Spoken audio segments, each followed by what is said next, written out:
જે ગાયત્રી મંદિર છે ત્યાં અત્યારે આજે ગાયું નાની નાની છે એના પોતે જે આપણે દિનેશભાઈ છે એને જ મળ્યું. દિનેશભાઈ આ ગાયું કેટલું સમય થયો અહીંયા આવી? મહિનો.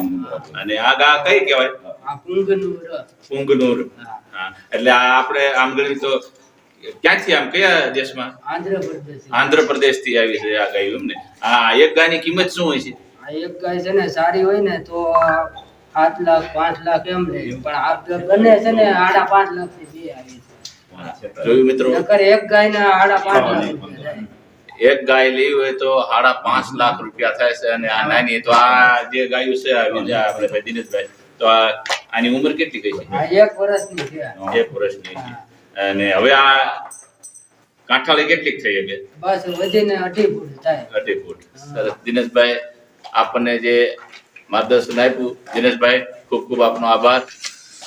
વર્ષ દિવસની જે આ ગાયું છે આપણે, દાદા તમારું નામ શું છે? કાંતિભાઈ દુધાત. હા કાંતિભાઈ, જો કાંતિભાઈ દુધાતને પૂછ્યું કે કાંતિભાઈ જે આ જે અત્યારે આપણે તમે જે સલાળા જે ગાયત્રી મંદિર છે ત્યાં અત્યારે જે આ નાની ગાયુંનું જે તમે જોવા આવ્યા છો, આમ કેવી તમને મજા આવી? મજા જ આવે ને આ ગાય તો નાની ગાય. કારણ કે ગુજરાતમાં આપણે ક્યાંય આ ભાળેલી નહીં.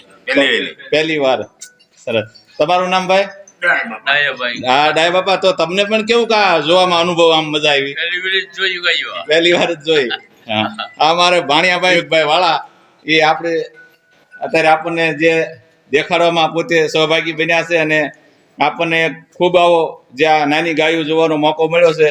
તો આ ગુજરાતમાં પણ પહેલી વાર આપણને આ જે આપણે જે સલાળા ધામ છે અને ગાયત્રી મંદિર જે છે ત્યાં અત્યારે આપણને આ ગાય નાની નાની જોવા મળ્યું, એટલે એક અનેરો લાવો છે.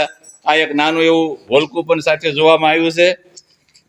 આ અમારે ભાણિયાભાઈ સીતારામ. જો આ બાજુ જે અશ્વો છે, સરસ. તો આપની જે સૌરાષ્ટ્રની સુંદરતા જે ચેનલ છે એમાં તમે લાઈક કરી દીજો અને સબસ્ક્રાઈબ કરી દીજો, એટલે આવા આપણા નવા વિડીયો છે આપણા સુધી મળતા રહે.